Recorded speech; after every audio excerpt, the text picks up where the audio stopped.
Allahumma barik lana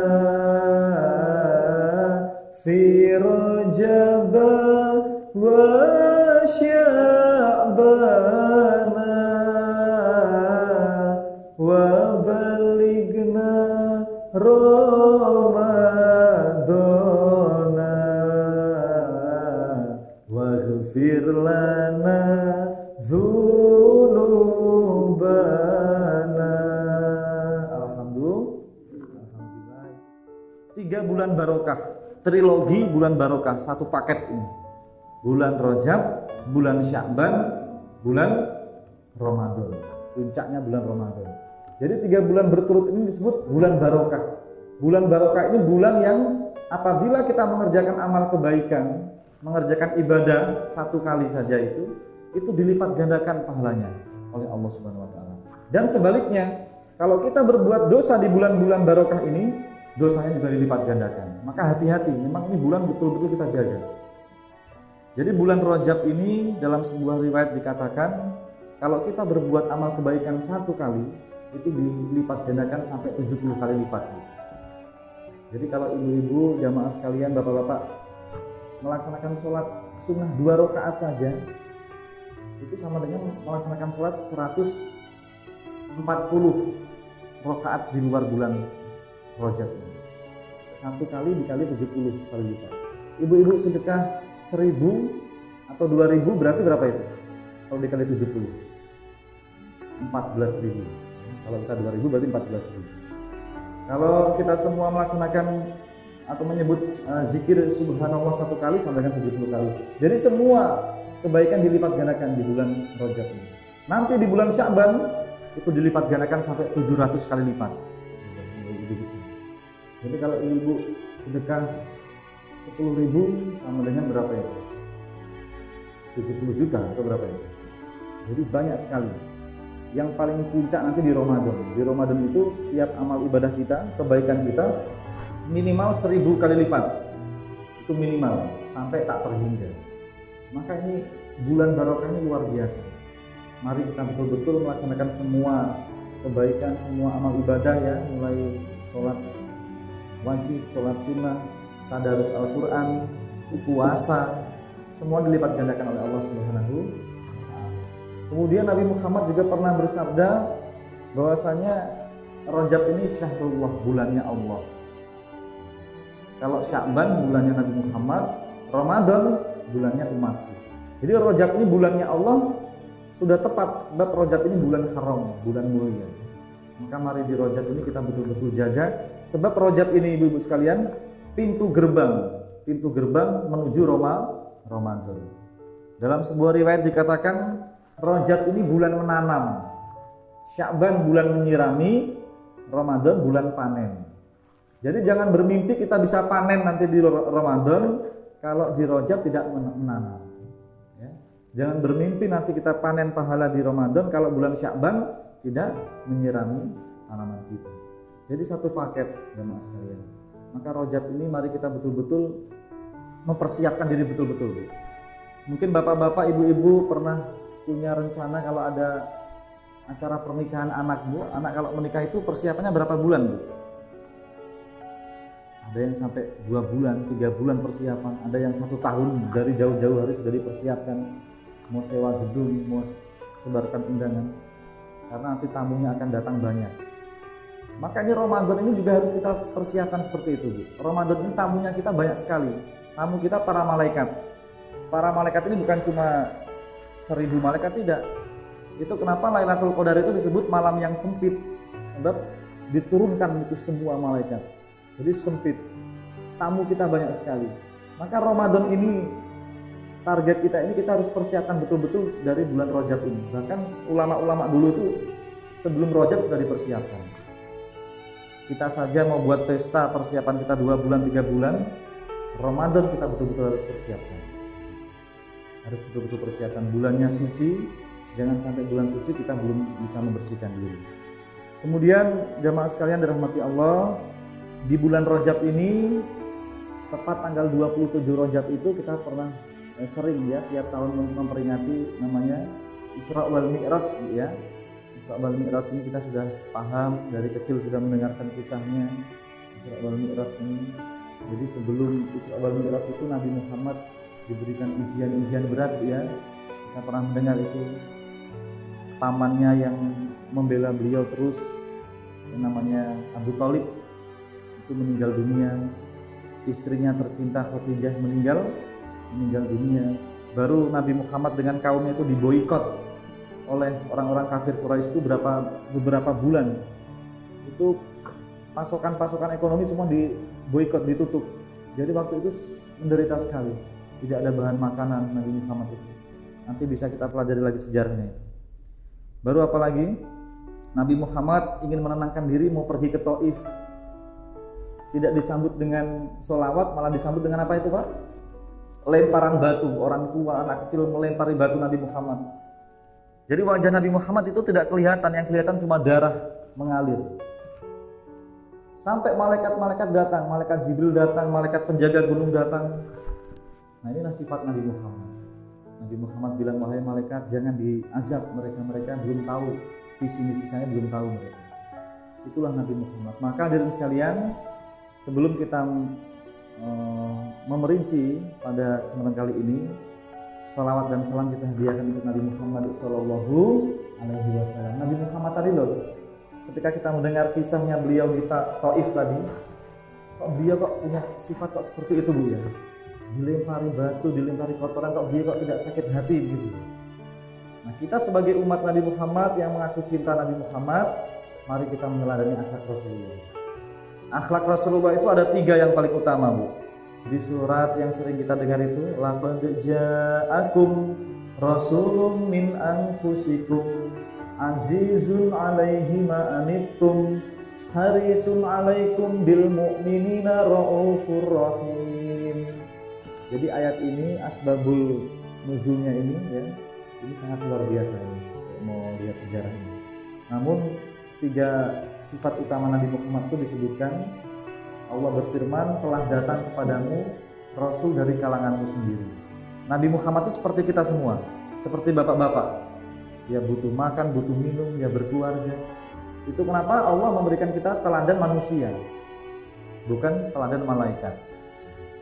Kemudian Allah berfirman, Rasul itu memiliki sifat azizun alaihima anittum. Aziz ini sifat Allah, disisipkan untuk Nabi Muhammad. Aziz itu lemah lembut. Nabi Muhammad itu merasakan apa yang kita rasakan. Kalau ibu-ibu susah, Nabi Muhammad juga ikut susah. Kalau kita semua ini mungkin diberikan musibah, Nabi Muhammad juga ikut sedih. Kalau kita dizolimi orang, Nabi Muhammad juga teriris-iris. Itu Nabi Muhammad. Nabi Muhammad itu seperti cermin. Ya, kita kalau berkaca itu kan ada pantulan wajah kita, Bu. Nabi Muhammad seperti itu. Jadi Nabi Muhammad merasakan betul-betul apa yang kita rasakan. Seperti ibu-ibu kalau lihat anak-anaknya ibu kok tidak sholat kan ibu sedih toh Bu. Ya Allah, anakku kok tidak sholat. Kalau lihat anaknya kena musibah juga ibu juga ikut sedih. Kalau lihat tuh anak-anaknya itu, ya Allah, anak-anak itu di pinggir jalan sana main-main motor, kita ikut sedih. Seperti itu perasaan Nabi Muhammad. Jadi mari kita sebagai Muslim, umat Nabi Muhammad harus memiliki sifat seperti itu. Sifat simpati, empati begitu. Merasakan apa yang saudara kita rasakan. Ya Allah, mohon izin Pak, siapa ini namanya? Pak Asman kemarin kena musibah, ayo sama-sama kita tolong. Misalnya begitu. Orang tuh saudara itu. Jadi satu sakit semua merasakan sakit gitu. Nabi Muhammad seperti itu. Kemudian Nabi Muhammad sifatnya yang kedua, azizun alaihi antum harisun alaikum. Harisun alaikum itu Nabi Muhammad itu siang dan malam setiap saat, setiap waktu itu berdoa supaya kita semua jadi orang baik. Seperti di Taif tadi, Nabi Muhammad itu dibenci orang, Nabi Muhammad tidak benci. Jangankan itu loh, ada perempuan yang namanya Halimah. Halimah ini dulu sebelum masuk Islam, pamannya itu yang namanya Hamzah, mungkin kita pernah dengar sejarahnya itu. Itu ketika di medan perang mati, dadanya itu dibelah, jantungnya diambil, dia makan mentah-mentah. Itu Halimah. Datang sama Nabi Muhammad, memasuk Islam, minta maaf. Nabi Muhammad memberikan maaf. Seperti itu Nabi Muhammad. Jiwanya itu luar biasa. siang dan malam itu mendoakan kita supaya kita semua jadi orang baik. Jadi macam seperti ibu-ibu setiap siang dan malam mendoakan anak-anak atau bu, biar anak-anak nakal, biar anak-anak suka melawan, tetap orang tua itu mendoakan yang baik-baik buat anaknya tuh. Ya Allah, semoga anak saya itu jadi anak yang soleh. Nabi Muhammad juga begitu. Maka kita juga harus seperti itu. Mari kita meneladani akhlak Rasulullah. Kalau ada orang yang mungkin belum mau pergi ke tazkir, belum mau ikut-ikut pengajian, jangan kita cibir, jangan kita hina. Kita doakan mudah-mudahan Allah bimbing, Allah berikan hidayah. Seperti itu. Yang ketiga, Nabi Muhammad itu sifatnya Azizun alaikum bil mu'minina raufur rahim. Rahim ini sifat Allah. Disisipkan nama Nabi Muhammad. Rahim. Nabi Muhammad itu sangat peduli kepada orang-orang muslim. Jangankan orang muslim, orang non muslim pun Nabi Muhammad peduli sekali. Nabi Muhammad itu orang yang betul-betul melaksanakan tindakan yang nyata begitu, Bu. Jadi kalau ada orang yang susah, Nabi Muhammad datang. Pak, Bapak kok kelihatannya susah, kenapa? Boleh saya bantu? Apa yang boleh saya bantu? Jadi dalam hidup juga harus seperti itu kita. Jangan teman-teman datang boleh pinjam 100, nah kita bilang nggak ada. Jadi orang yang mencintai Nabi Muhammad itu orang yang selalu meneladani akhlak Rasulullah. Seperti itu, Bu ya. Sekarang kita akan memasuki tentang inti dari bulan Rajab ini. Jadi bulan Rajab ini bulan refresh atau servis tentang sholat kita. Sebab sholat ini adalah hadiah Nabi Muhammad ketika di bulan Rajab bertepatan Isra wal Mi'raj. Jadi satu-satunya perintah Allah yang Nabi Muhammad itu diundang langsung itu cuma sholat. Ya, cuma sholat. Kenapa kok seperti itu? Berarti sholat ini istimewa. Macam orang Pak Herman ya, Pak Aswan. Pak Aswan ini biasanya kalau dari Pak Wali Kota ada tugas, ada perintah itu kan biasanya lewat surat, ya, lewat surat tugas dan lain sebagainya. Tapi kalau ada sesuatu yang istimewa yang penting, Pak Aswan dipanggil langsung. Pak Aswan datang ke ruangan saya langsung ketemu saya. Karena ini ada tugas yang istimewa, ada hadiah istimewa. Kalau hadiah-hadiah lain boleh lewat kantor pos, tapi kalau ini hadiah istimewa, kamu datang ke tempat saya. Seperti itu juga Nabi Muhammad. Jadi Nabi Muhammad ini diundang langsung oleh Allah, berarti sholat ini adalah sesuatu yang istimewa. Padahal sholat ini rukun Islam yang keberapa, Bu? Rukun Islam yang kedua. Satu kan syahadat, dua sholat. Kenapa kok bukan syahadat ini yang dipanggil langsung ya di Sidratul Muntaha itu? Sebab ibu sekalian, syahadat itu adalah tauhid. Tauhid mengesahkan Allah ini sudah turun sejak zamannya Nabi Adam alaihi salam. Semua nabi itu mentauhidkan Allah. Allah Maha Esa. Jadi semuanya itu sudah tahu Allah Maha Esa. Maka perintah sholat ini, sholat yang sempurna ini di zaman Nabi Muhammad. Para nabi itu juga melaksanakan sholat. Bahkan sebelum turun sholat pun Nabi Muhammad itu sudah melaksanakan sholat. Tapi tidak dijelaskan berapa rakaat, berapa mungkin gerakannya cuma ruku atau berdiri, dan itu belum pasti. Tapi ketika perintah sholat itu datang, Nabi Muhammad langsung di Isra wal Mi'raj tadi perjalanan dari Masjidil Haram di Mekah ke Masjidil Aqsa di Palestina, baru naik ke Sidratul Muntaha di langit yang ketujuh. Jadi perintah sholat ini penting, Bu. Sebab sholat ini roksun ibadah. Sholat itu roksun itu bahasa Arabnya kepala. Dalam tubuh kita ini yang paling penting apa, Bu? Kepala. Kalau ada orang tidak punya tangan, tidak punya kaki, popo, masih hidup Pak ya. Itu di TikTok, di apa itu banyak itu orang minta sumbangan yang cacat popo. Tapi kalau ada orang tidak punya kepala, kemudian masih bisa jalan, berarti bukan manusia ya. Jadi sholat ini roksun ibadah.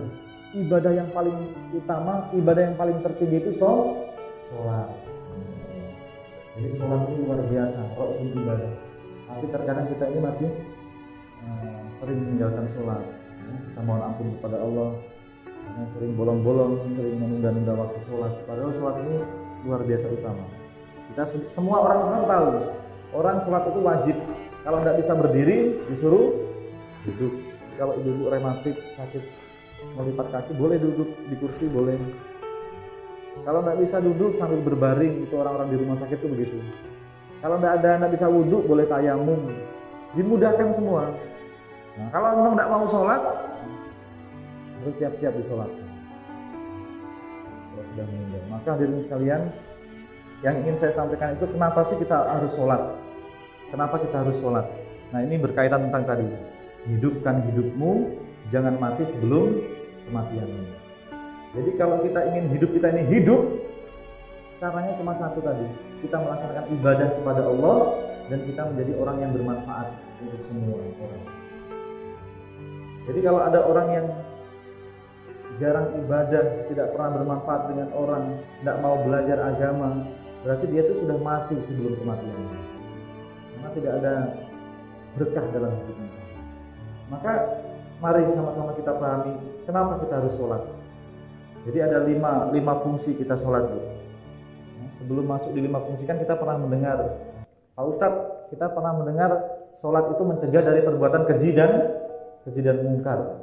Kenapa kok ada orang sholat kok masih mau berbohong, masih mau mencuri, masih suka nonton film-film tidak bagus, masih suka mencibir orang, masih suka menghina orang, masih suka dendam sama orang. Jadi orang ini dia sholat, fisiknya cuma sholat tapi tidak bisa memaknai sholat tersebut. Ruhnya tidak ada. Jadi ibarat tubuh ya, ada orang itu gagah perkasa, tapi dia tidak ada ruh. Otomatis kan dia kan seperti mayat berjalan. Begitupun orang-orang yang tidak bisa menjaga dari keji dan mungkar tadi, berarti sholatnya itu tidak ada ruhnya, tidak bisa dimaknai. Maka yang pertama, fungsi sholat itu sebagai bentuk syukur kita kepada Allah. Bentuk terima kasih kita kepada Allah, kita harus bersyukur, harus senang. Sebab kenapa hadirin sekalian? Allah itu setiap detik mengurus kita. Di surat Ar-Rahman itu Allah berfirman, "Kulla yaumin huwa fi sya'ni." Setiap detik Allah mengurus kita manusia. Setiap detik. Ibu-ibu pernah berpikir atau berdoa enggak, ya Allah, saya kalau habis makan, minum satu hari, mudahkanlah saya buang sampah ya Allah, buang kotoran saya ini dengan lancar. Kan enggak pernah berdoa begitu. Tapi kok alhamdulillah kok kita bisa buang air besar lancar. Setiap detik tuh Allah mau mengurus kita. Kita enggak pernah merenung ini kok jantung ini kok berdetak dengan normal. Kalau seandainya itu berhenti 5 menit saja bagaimana ini? Masih sudah wafat. Jadi sebagai bentuk syukur alhamdulillah ya Allah, nikmat Allah banyak sekali. Saya dari rumah pergi ke kantor kok alhamdulillah tidak ditabrak tronton, tidak ditabrak itu mobil truk besar. Kok sampai di kantor kok selamat. Ini kan nikmat-nikmat Allah. Saya bersyukur ya Allah, hari ini saya masih bisa ada persediaan makan, masih bisa kumpul sama keluarga. Jadi sebagai bentuk syukur, nikmat Allah sangat banyak. Setiap kedipan mata, helaan nafas. Kita kok bersyukur masih normal, masih bisa jalan, ada orang yang kena serangan, ada yang stroke. Jadi disuruh merenung, oh iya ya, ini sebagai bentuk syukur saya harus melaksanakan sholat. Itu di surat yang sering ibu-ibu baca itu loh. Satu hari minimal ibu mesti baca surat ini. Inna a'toina. Ini surat yang paling pendek nih, paling semua pasti hafal. Karena kalau orang satu hari nak baca surat ini biasanya sariawan. Ya. Jadi inna a'toina kal kausar. Sesungguhnya nikmat Allah kepadamu itu sangat banyak sekali. Kalau kita merenungi tadi ibu, banyak sekali. Itu kenapa Allah kok mengulang-ulang sampai 31 kali diingatkan, kita dipesankan itu fabi ayyi ala'i rabbikuma tukadziban. Bayangkan Bu, Allah saja itu mengingatkan kita 31 kali itu. Maka kita kalau mengingatkan anak kita, mengingatkan suami kita, istri kita, jangan bosan-bosan. Bahkan Nabi Muhammad itu ya, tadi inna a'toina kal kausar fasolli, nikmat Allah sangat banyak, maka kerjakan sholat. Nabi Muhammad itu sholat sampai kakinya bengkak-bengkak itu. Ditanya sama istrinya, Nabi itu kan orang yang baik, orang yang soleh, orang yang suci, kok sholatmu kok seperti itu toh, wahai Nabi? Nabi bilang, ini sebagai bentuk syukurku. Jadi kita merenungi itu loh Bu, merenungi ya Allah, sudah berapa puluh tahun kita ini diberikan nafas oleh Allah. sudah berapa puluh tahun kita ini jantung kita masih normal, masih bisa bergerak. Ada orang itu profesor, cuma gara-gara pasang lampu kursinya patah, dia jatuh, kepalanya tadi itu, dia sekarang jadi orang yang gangguan jiwa. Maka setiap detik ini Allah mengurus kita, Allah memberikan kita nikmat, kita disuruh bersyukur. Jadi fungsinya sholat sebagai bentuk syukur, Bu ya. Kita sebagai seorang hamba, namanya hamba itu tugas kita mengabdi kepada Allah. Namanya ASN, tugasnya apa, Bu? Mengabdi untuk negara. Kita saja mengabdi untuk negara luar biasa. Ketika pimpinan kita memanggil, sini, wali kota memanggil, siap, samina wa ata'na. Tidak mau kita disalahkan. Dan kita ini kan hamba ini kan Tuhan kita Allah. Maka apapun yang diperintahkan Allah kita harus siap melaksanakan tadi. Sholat sebagai bentuk syukur kita karena Allah memberikan nikmat. Yang kedua, sholat ini fungsinya sebagai ini, Bu, supaya kita melembutkan hati kita ini. Kalau di antara kita ini ada orang yang sedikit sedikit suka marah-marah atau mungkin sedikit sombong, suka pamer, ini kita harus merenungi, ya Allah, saya ini dia bukan apa-apa, ya Allah. Saya ini dia, kalau tidak ada makanan, tidak ada minuman, mungkin saya sakit. Jadi melunakkan hati. Ketika kita takbir Allahu Akbar, kita ruku, itu kan takbir itu artinya kan Allah Maha Besar. Berarti yang berhak dipuji, yang berhak dihormati hanya Allah. Kita manusia ini orang yang dhaif, orang yang lemah. Kita ini kalau seandainya ditampakkan aib masa lalu kita, pasti kita malu, ya. Pasti kita malu. Kita ini orang yang lemah.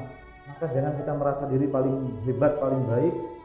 Dengan sholat itu melembutkan hati kita. Ya. Kemudian ketika kita ruku, ya Allah, saya ini ruku tunduk kepadamu, cuma fisik saya. Kadang saya ini tidak betul-betul mengabdi kepadamu. Jadi melembutkan hati. Jangan sampai sombong dalam hati.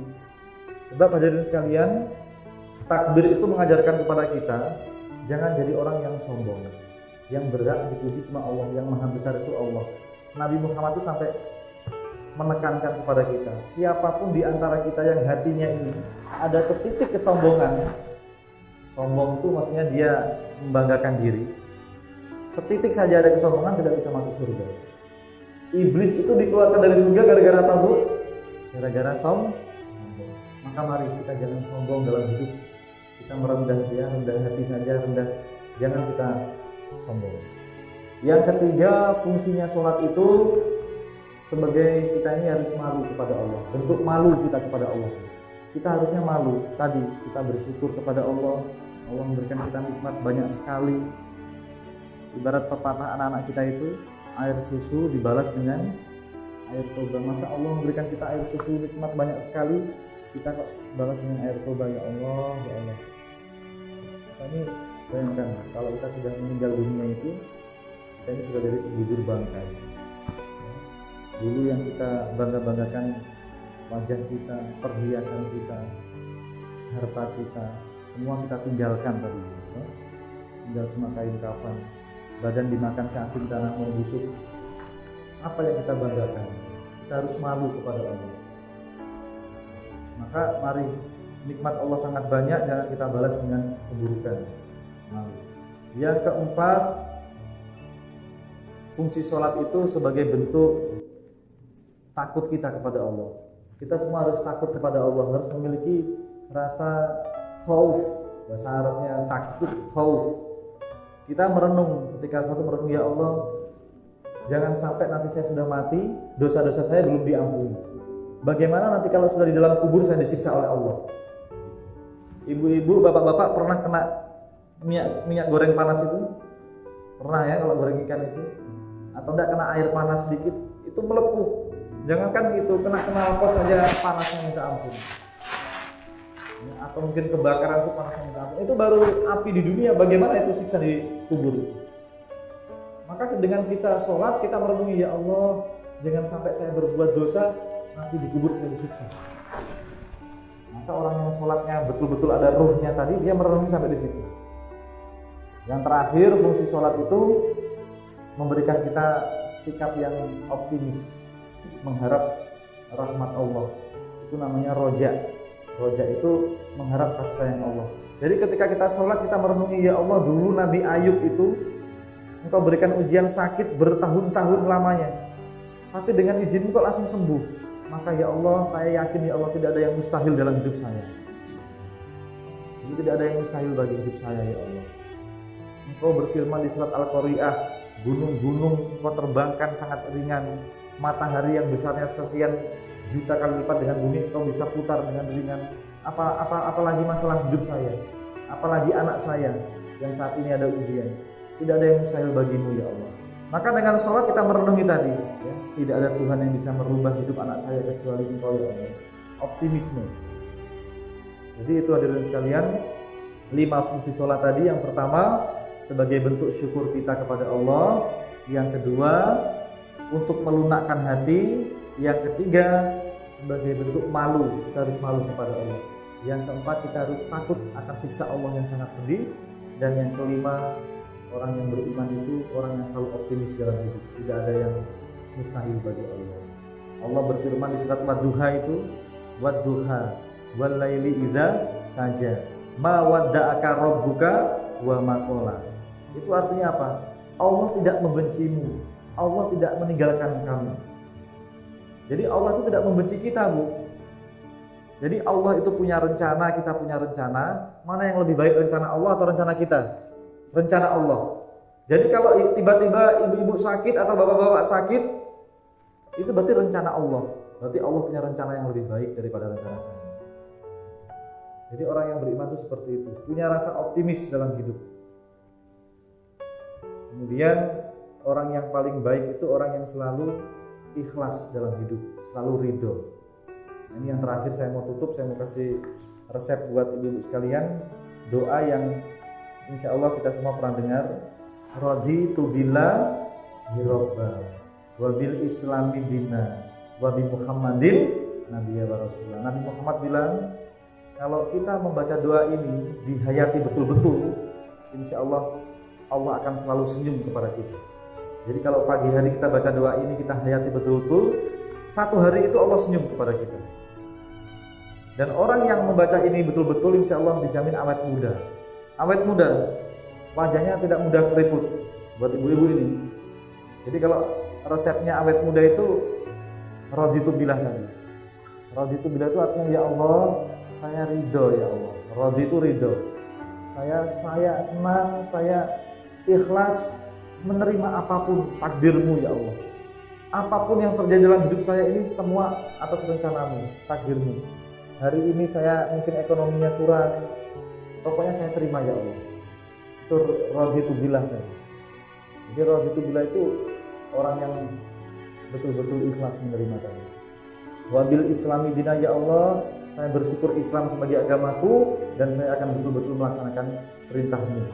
Wabi Muhammadin nabiyya wa rasulah ya Allah, saya akan berusaha menjadi orang yang meneladani akhlak Rasulullah. Seperti itu. Nanti diamalkan, insya Allah ini doa yang sangat bagus.